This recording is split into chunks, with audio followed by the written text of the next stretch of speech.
Bacardi, the story behind Cuba's legendary liquor brand.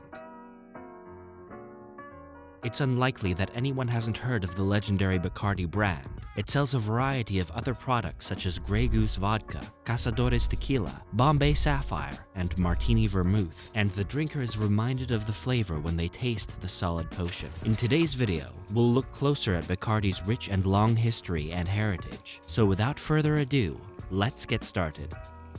Bacardi Limited is the world's largest family-owned spirits company. Originally known for its Bacardi white rum, the company now has a portfolio of over 200 brands and labels. We're talking about the history of Bacardi, one of the world's greatest rum distilleries. Its origins can be traced back to the early 19th century in Cuba. Initially restricted to Cuban regions and people, it is now available throughout the country. Worldwide, 17.8 million 9-liter cases of the rum are sold.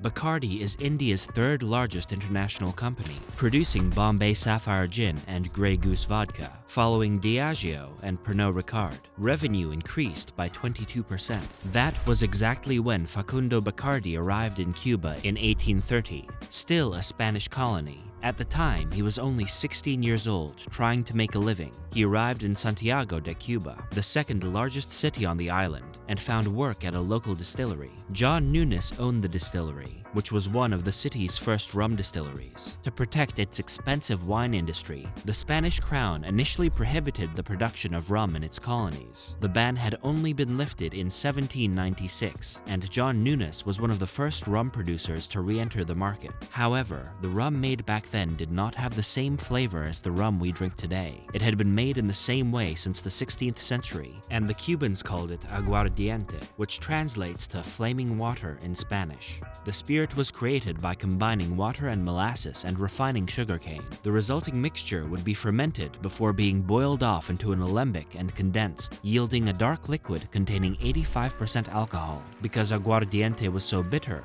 most Cubans used it as medicine, soaking it in towels to relieve headaches and treat wounds. Facundo spent many years in John's distillery making aguardiente, but he wished to create a more refined beverage. His first step towards realizing his dream was to marry Amalia Moreau, the daughter of a wealthy plantation owner who had served in Napoleon's army. In 1862, Facundo used his wife's money to purchase John Nunes's distillery for $3,500. The Bacardi distillery was born soon after.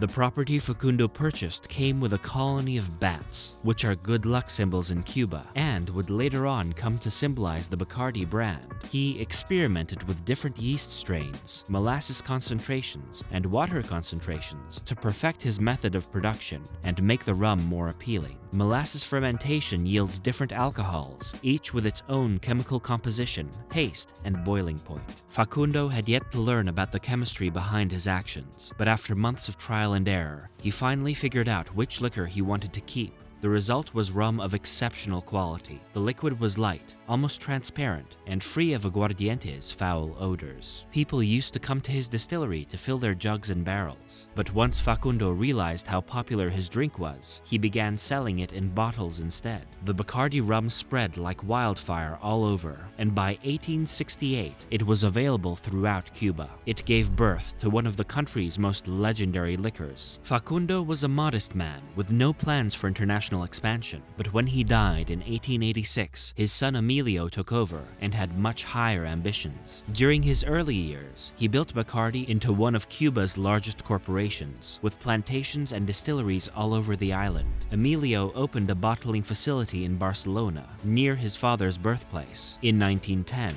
and the Bacardi brand spread internationally.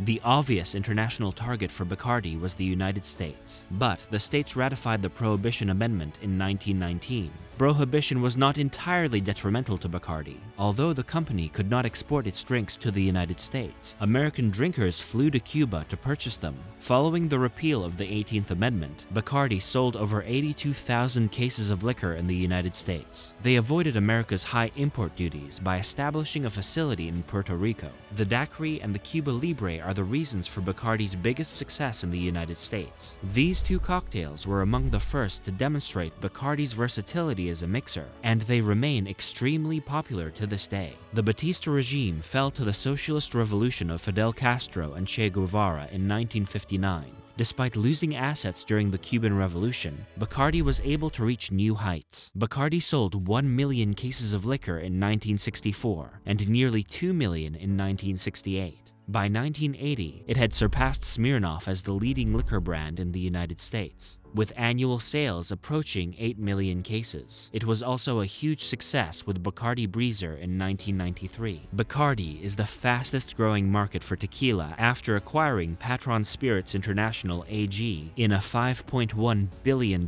deal. Adding Patron to the Bacardi profile creates a huge opportunity for the brand outside of the United States because Bacardi's international distribution network will help grow Patron around the world, increasing scale in the global world, said CEO Mahesh Madhavan. In 2019, the Bacardi rum brand generated approximately $180 million in revenue in the United States. So, what do you think of this? Would you opt for Bacardi beverages? Let us know what you think in the comment section below. And you should definitely check out an even more amazing video on our channel, The Untold Tragic Story of RC Cola, by clicking on this video here. So, until then, bye.